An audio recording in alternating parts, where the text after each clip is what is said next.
So first things first, the sound issue. Yesterday, somebody gave me these headphones secondhand, and as you can see, they're somewhat broken insofar as the earpiece is off. So I'm trying something different. I'm just talk rather than wearing the headphones. I'm talking directly into the speaker. I don't know how good this will be. Maybe the sound won't be great. I'm trying to raise my voice. It's at 100%. Um, this is my old set of headphones. So as you can see, they're in not a great state either. It's a bit of a nuisance. Maybe I can try and fix this up, and maybe these ones will be better. They're a bit more, slightly better brand, if you like, than the other one. Anyway, I think it's important to just make that kind of disclaimer. I'm aware that the sound issue on my channel goes up and down. I don't even know what this is going to be like. It might be quite quiet. So all I can say is I'm sorry about that. Please put your volume to 100% and bear with me. It does go up and down. Some videos are better than others. I just hope one day it could be more consistent. But I am still going to upload videos at the time as they are relevant, as issues are relevant in the news. Because if I just wait, then, well, obviously it's no longer, a news event at that time. So I want to talk a bit about the airstrikes and NATO airstrikes last night on positions in Syria. As I understand it, we targeted Damascus and Homs and positions around those cities um, belonging to the Assad regime. Um, there have been no reports of civilian casualties, and in fact, the civilians that were interviewed in regime-held areas uh, said that it didn't affect them, and they said it would make them more determined to back Assad. Um, I have split views on this. I mean, it's as the prime minister said, this is the gravest decision a prime minister ever takes is to take military action. Um, but you have to look at the context here of what other options are there. You know, the Stop the War coalition has no answers. They have no answers whatsoever except to condemn the West. Um, Clearly, you can't have a situation where the United States, the United Kingdom, and France constantly have to police the world in this way. But and of course, Russia's going to be raising all its protests at the UN. But the same Russian Federation has repeatedly stood in the way of any condemnation whatsoever of Assad's excesses.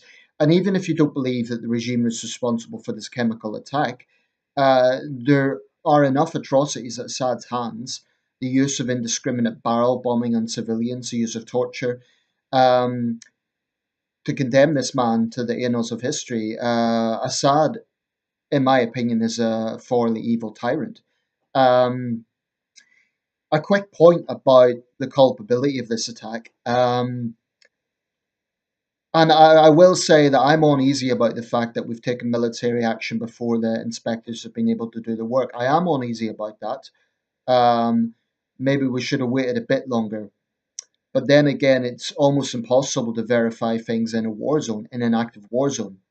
And that's a very important point, actually. This is an active war zone. So the likes of the Stop the War coalition, stop imperialist wars. There's already a war in Syria, which is a point they seem to be overlooking. But that figures because the Stop the War coalition are basically Assad apologists. They will, of course, deny this, but they claim to be pacifists. And this is relevant to the video because they're predictably protesting. They claim to be pacifists, but they turn a blind eye to Russian aggression and to Syrian regime aggression. They will claim they condemn it. I looked at that on the last occasion. They had a very weak condemnation, but they're very, very vocal about NATO powers. So I don't think they're consistent. I don't think they're genuinely pacifist, because to me, a genuine pacifist would be consistent and they would be vocally condemning Assad's use of force. They don't. Yes, they put a sort of the last time they put a kind of we condemn the use of all violence, whether by NATO powers or Syria. So it's kind of a generic condemnation.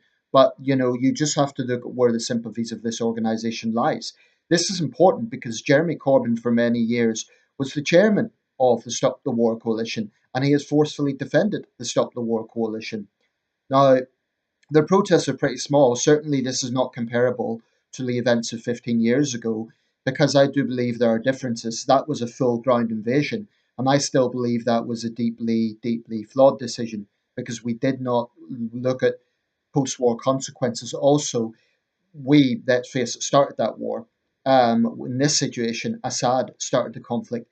I think this is more akin to Bosnia. However, it's on a much bigger scale. The death toll is higher. In Bosnia, the toll was between 100 and 250,000. Horrible conflict, but this is even worse. At least 500,000 dead so far. Millions of refugees, a complete humanitarian crisis.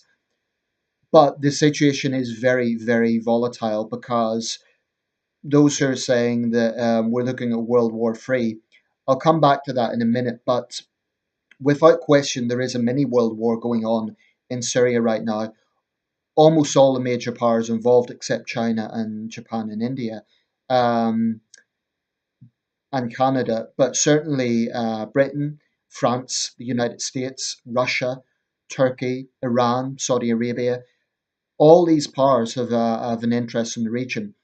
Um, of course, the West has interest there. I'm not going to deny that. Of course, it does. So does Russia. That is the nature of geopolitics. But I do want to confront one claim, which will inevitably come out. It's all about oil, because that's what the blame the West first crowd always say. Well, let's look at that for a second. Where does Syria rank as an oil producer? Because in order to give weight to this claim, then you would assume that Syria is a major oil producer. If you look at the statistics, in terms of the rankings of oil producing nations, Syria isn't even in the top 20. In fact, it ranks currently 59th, or at least where the last available figures were. That's between Belarus and the Ivory Coast.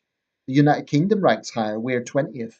Um, so if this was some sort of plot by Western powers to get Syrian oil, Syria is not a major oil producing country.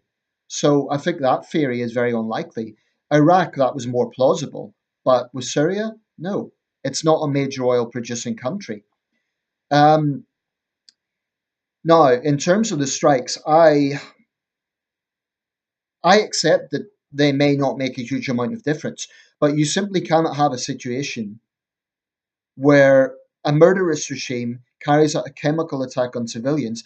And if you want to believe the alternative, what is the alternative? It was fabricated. Now, do you really believe that the children we are seeing gasping for breath are actors? Because that is the insinuation with the claims of fabrication that Assad and Moscow are claiming. That to me is just not plausible. All I can say is those kids are very good actors, and to me that's despicable. It's a despicable lie pumped out by Russia's industrial scale disinformation. Russia has no right to be preaching right now. Russia has no right to be pontificating. Russia is responsible for thousands of deaths in Syria by propping up the murderous Assad regime. What we saw last night were precision strikes. There were no reports of civilian casualties. If reports of civilian casualties do emerge, they must be fully investigated. But so far, that hasn't happened. Um, I think it is justified on the grounds that you cannot have a situation where a dictator acts with impunity. People say, why would he do it? My question, why would he not do it? It's very plausible that this attack was carried out at Duma because Assad was complacent. He thought, well, the Western powers aren't going to stand up to me. They're not going to oppose this. I'm backed by a superpower or near superpower in Russia. I'll do it because the Assad regime has always had a policy of collective punishment. That to me makes sense. If we look at the examples in history,